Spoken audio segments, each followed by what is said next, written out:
Magandang araw po sa iyo lahat na kababayan at welcome. Welcome sa Kargada 2. Yaw. Kamusta kayo? Mga kababayan natin na OFW, kamusta kayo? Alam po niyo tayo po ay nagdadasal na sana matapos na itong ating problema sa politika, ang ingay sa politika. Sapagkat ang ating bansa po ay maraming dinaralas na problema. Nandyan yung kagutuman, mataas na bilihin, nandyan yung utang natin palaki na. Ang taas na ng dollar, 59 plus na. Ang presyo ng bigas hindi bumababa. Ang langis o ang gasolina tumataas. Tapos ang problema natin sa politika, hindi matapos-tapos. Yung ingay na dulot ng politika, hindi matapos-tapos. Ibig sabihin niyan itong bansa natin kasalukuyan na dumaranas ng political instability. Nakakalungkot sapagkat itong ating Vice President hindi naman tatakbo sa 2025 next year, pero siya po ang binabanatan. Ang issue, confidential fund. Pero alam mo kababayan, kahit paano po medyo humupa na itong ingay.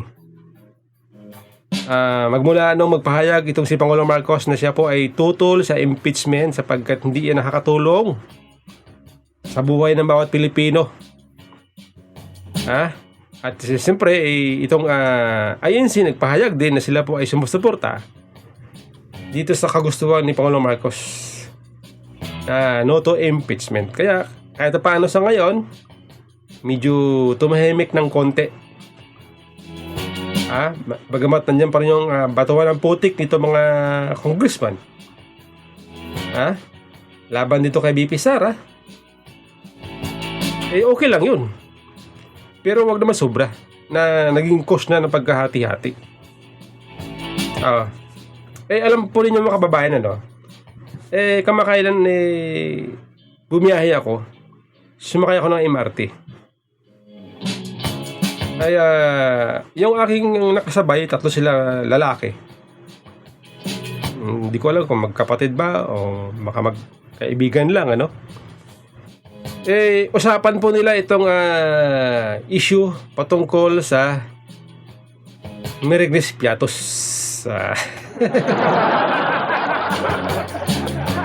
Meirelles Piatos. Dahil kay Meirelles Piatos may conclusion na ito ating mga kababayan na ito daw si BP Sara ay corrupt kasi nag-i-issue ng mga resibo na ang pangalan na hindi tunay, mga peking pangalan, kagaya nitong Meirelles Piatos. Siyempre nababasa nila yan sa balita, napapanood sa balita. Tapos naglabas pa ng pahayag itong PSA. Sinasabi nila na kinukonfirm nila na wala daw sa kanilang database itong pangalan na Meirelles Piatos. Kaya lalong nabuo ang konklusyon nito ating mga kababayan. Iba naman, yung meron namang dininiwala. Ngayon, naisip ko kung bakit nagkaroon ng ganitong mga katanungan itong ating mga kababayan. Siyempre ako din.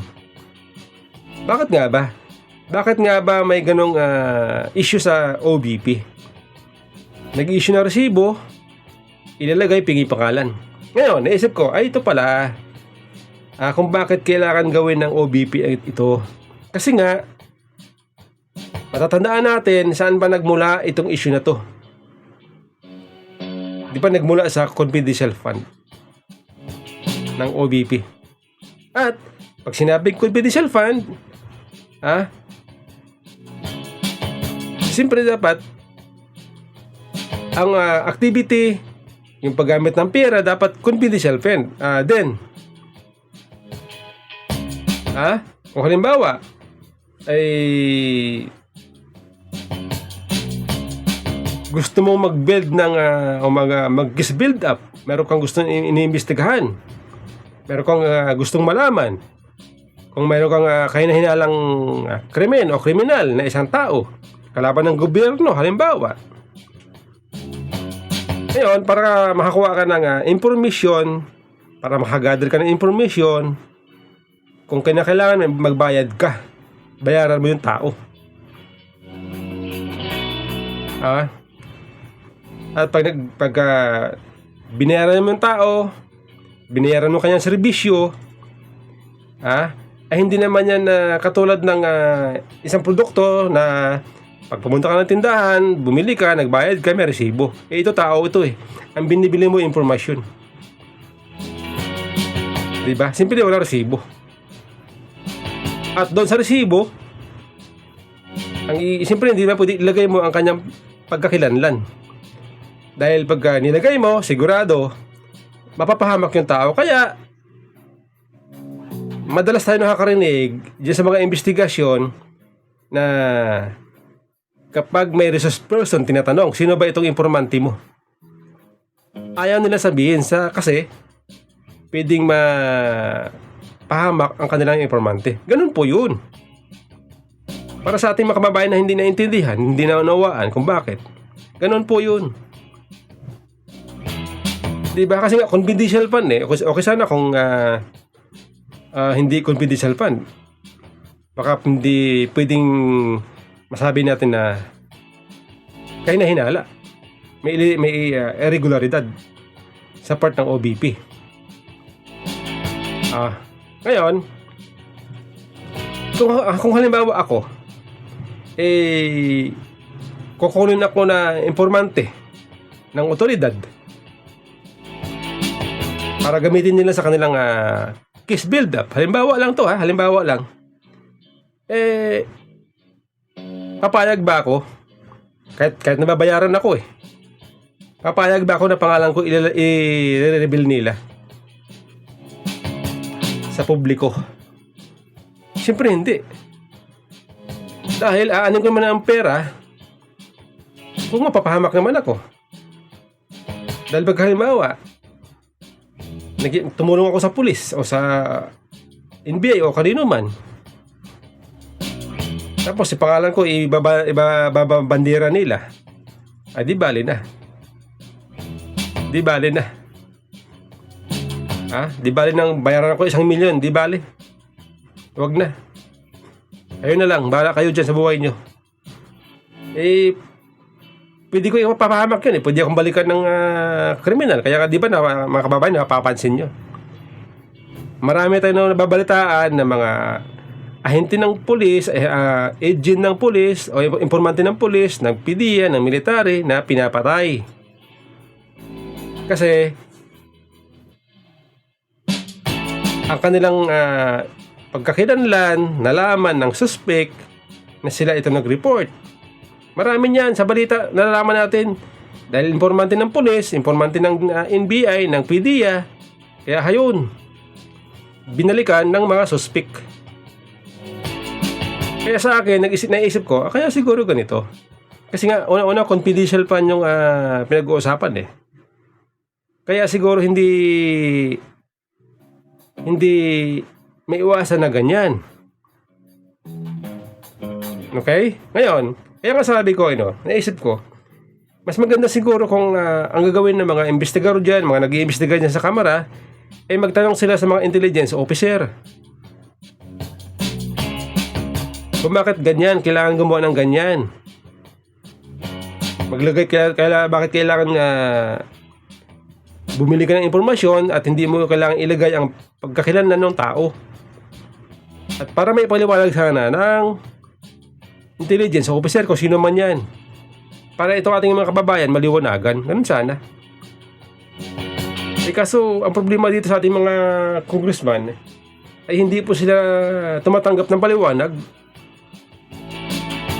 Kaya nakikita natin niya sa mga hearings ang kanilang mga pinapatawag ng mga resource person. Pag tinatanong nila at pag ang sagot nitong resource person hindi nila gusto, pagagalitan nila. At ang pinakamasama, kukontempt, kulong. O, diba? Mahirap din yun. Kaya sabi ko, sana maliwanagan itong issue na to. May paliwanag na mabuti kasi nga hindi lahat ng kababayan natin ay nag-iisip. Yung iba nga dyan marinig lang nila ay corrupt yan. Corrupt yan si ganyan, corrupt si ganyan. Binayaran si ganyan. Bayad yan. O, paniwala na sila. Kumbaga yung chismis nagdudong-dugdong na. O, diba? Pinagmulan chismis, narinig nung isa chismis, kinismis din. O, wala na, dumami na. Tama, diba? Ganun pa sana. Magkaroon sana ng kaliwanagan itong issue na to. Ngayon, naisip ko kasi nga sinasabi ng mga congressman na dahil kay Mirigis Piatos ay may ginawang irregularidad itong office of the Vice President. Kasi lumalabas na nandaya na resibo. Pero kamakailan din naglabas ng opinion itong Commission on Audit, modified opinion, at kinikleared nila ang OVP. Ibig sabihin ng modified opinion ay walang irregularidad na ginawa itong OVP noong 2022 dun sa budget ng sa confidential fund. Kinikleared nila. Kaya ngayon tayo po ay nagkakaroon ng tanong, saan tayo maniniwala? Sa COA na siyang binigyan ng mandato ng trabaho, o dito sa mga congressman na ayaw maniwala sa mga paliwanag? Paano ngayon yan? Kaya tayo po ay nagtatanong, bakit? Ito alam po ninyo kamakailan kaya nagpahayag itong si BP Sara. Sabi niya magpapasko, panahon ng pagpapatawad. Totoo naman, di ba gano'n? Kapag Pasko panahon ng pagpapatawad. Pero sa akin, sabi ko, ako hindi lang dapat Pasko para magpatawad ka ng kapwa mo, diba? Hindi lang Pasko, kasi nga sabi nga ng Panginoon Diyos, dapat araw-araw magpatawad ka. Ang pagpapatawad hindi yan conditional para sa Panginoon Diyos. Ngayon, itong si BP Sara, sabi niya hindi siya makakalimot, hindi siya basta-basta na nagpapatawad. Ngayon, itong ibang congressman binigyan agad ng masamang komento. Sinabi na ito daw si VP Sara may emotional instability. Pero hindi niya siguro nakuha ang logic. Hindi niya siguro nakuha ang konteksto ng sinabi ni VP Sara. At hindi niya nakuha ang pagkatao ni VP Sara. Alam po ninyo kami po mga Duterte supporter, alam po namin yan, kilala namin ang mga Duterte.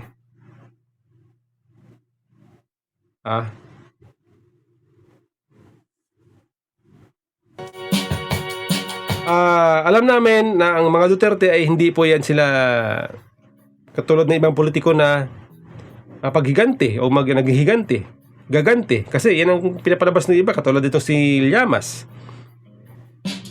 Dahil doon sa sinabi ni BP Sara na siya ay hindi basta-basta nagpapatawad, sabi ni Llamas ay gaganti yan pag halimbawa pagdating ng 2028 Kung sakaling manalo yan, nasa posisyon yan, gaganti yan. Tika muna. Alam po ninyo, ang mga Duterte, hindi po nila ugali yan. Subok na yan doon sa Davao. Pero never po nila ginantihan. Bunganga lang. Gantihan sa bunganga. Salita. Itong si BP Sara, nagsasalita yan. Pero alam niya ang priority niya ay mapabuti ang buhay ng Pilipino, ang mapaganda ang bayan. Kung halimbawa maghihiganti siya, sa palagay nyo ba pag naghiganti siya sa kalaban sa politika, at pag siya naghiganti, magkaroon ng away-away, tulad nito, gulo sa politika, uunlad ba ang bansa? Hindi. Alam ni BP Sara yan. Alam na yan na hindi makakatulong sa buhay ng tao. Tapos gagawin niya. Diba? Hindi. Ang mga Duterte, palaban yan, bunganga. Lalabanan kayo niyan. Kung ang banat nyo ay bunganga sa bunganga, political propaganda. Ang mga Duterte, tahimik yan. Pero pag sila ang binangga mo, mas matindi sila.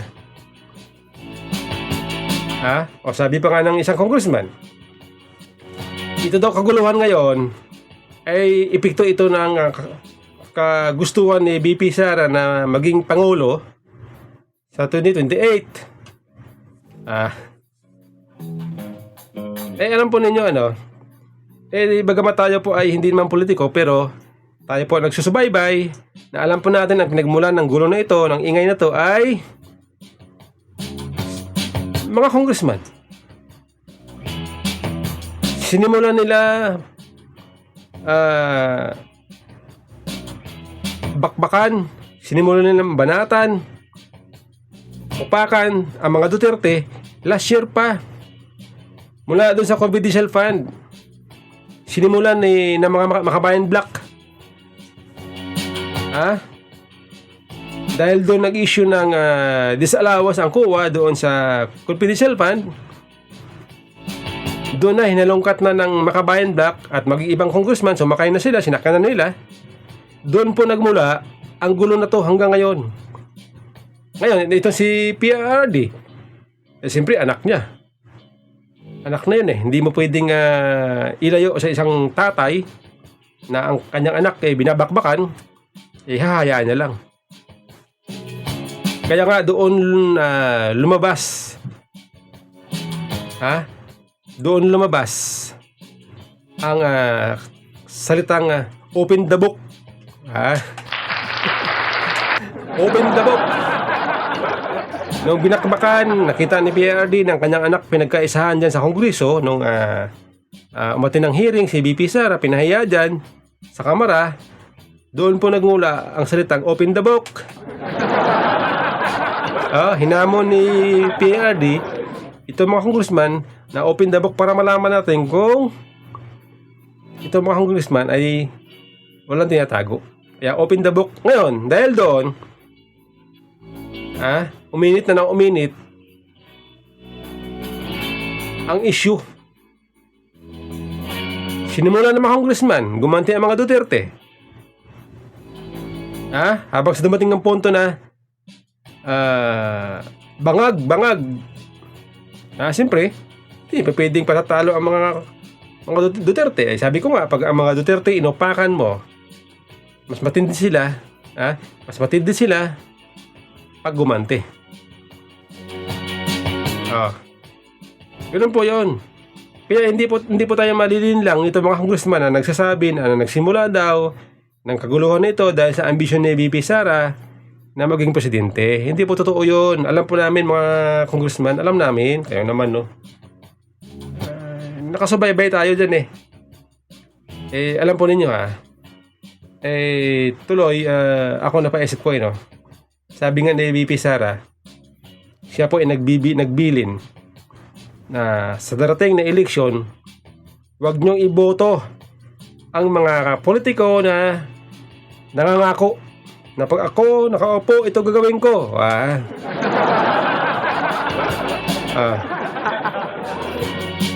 Tama po si VP Sara dyan. Kaya nga ako sabi ko dito madalas ko sinasabi, madalas ko sinasabi na tingnan ninyo kung saan, kung halimbawa yung congressman, mayor, gobernador tumatakbo sa baluarte ninyo, tingnan ninyo kung siya ba ay may accomplishment, meron ba siyang nagawa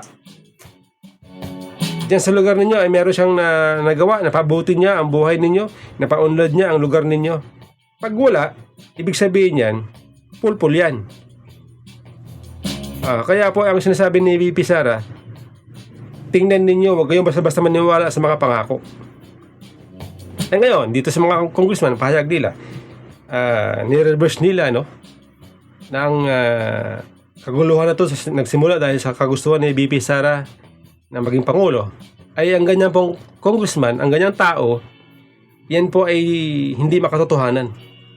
Yan po ay may mapanlinlang. Yan po ay mapanlinlang. Babaliktarin mo.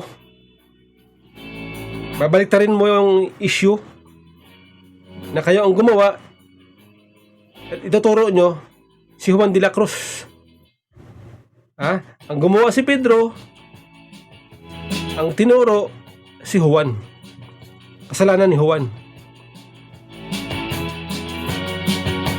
Di ba? Ang ganyan po klaseng politiko, yan po ay hindi marunong tumanggap ng katotohanan. Nililin lang tayo. Ito, pakinggan nyo ang sinabi ni Bato at ni VP Sara.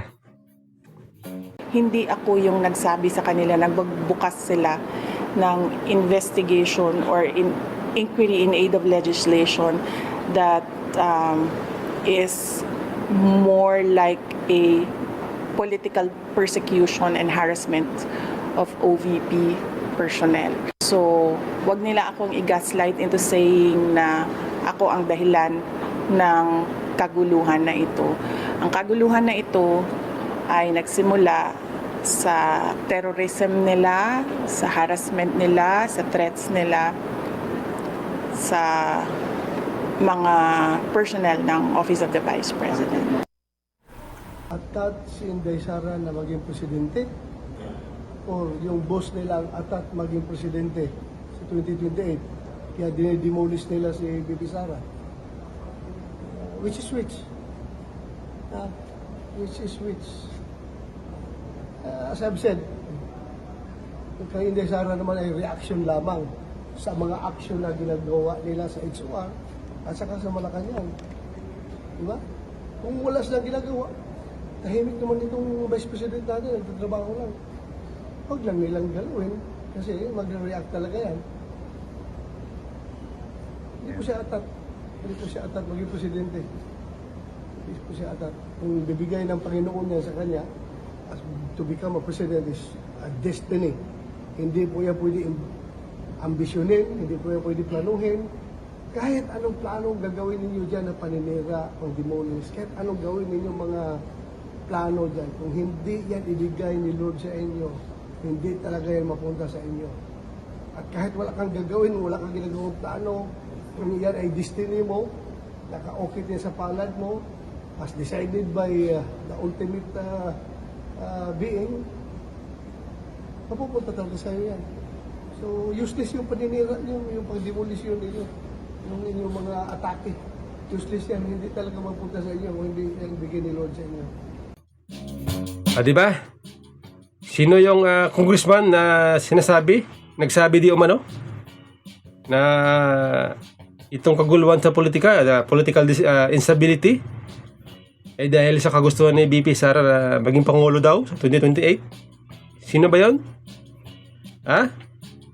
Alam po ninyo, ulitin ko, na ang ganyang politiko na hindi marunong tumanggap ng katotohanan na sila ang nagsimula at ang ginagawa nila ni-reverse at pinapalabas nila ang may kagagawan, may kasalanan ay ibang tao.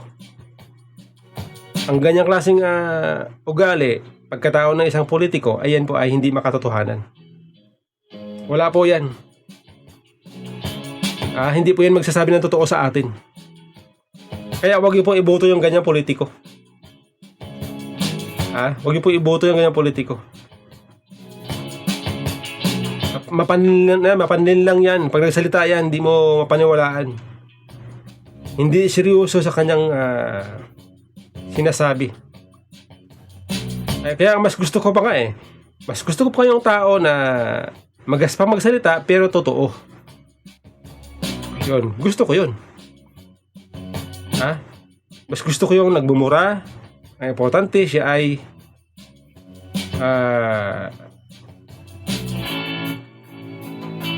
hindi plastic.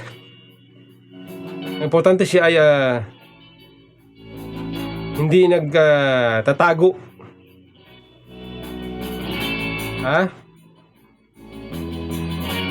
Ang gusto natin sa isang tao, mali man siya, nagkamali man siya, gusto natin aaminin niya. Tanggapin niya siya nagkamali. Ganun dapat ito mga tao na to, mga nagsasabi na si VP Sara daw ang dahilan kaya magulo ngayon, ibig sabihin nun, gusto nilang itago ang sarili nila na hindi kami ang may kasalanan dyan. Gusto nilang itago ang kanilang pagkakamali. Kasi siguro hindi na inaasahan, no? Hindi na inaasahan na ahantong sa ganito, mainit. Hindi na inaasahan na magalit ang ating mga kababayan. Siguro inaasahan nila, iniisip nila na ang tao ay magagalit sa mga Duterte kapag narinig yung ganito, mga ginagawa ng mga congressman na nagbibintang. Siguro iniisip nila, mga kababayan natin, makukuha natin simpatiyan, magagalit sa mga Duterte yan. Kaso ang nangyari, baliktad. Baliktad. Ang tao, buo ang tiwala sa mga Duterte.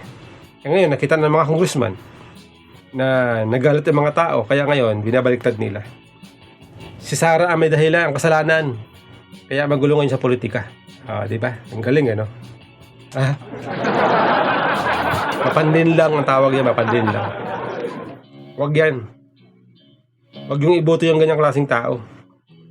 Ang gusto natin, ang salita ay makatotohanan. Di ba rin nagmumura?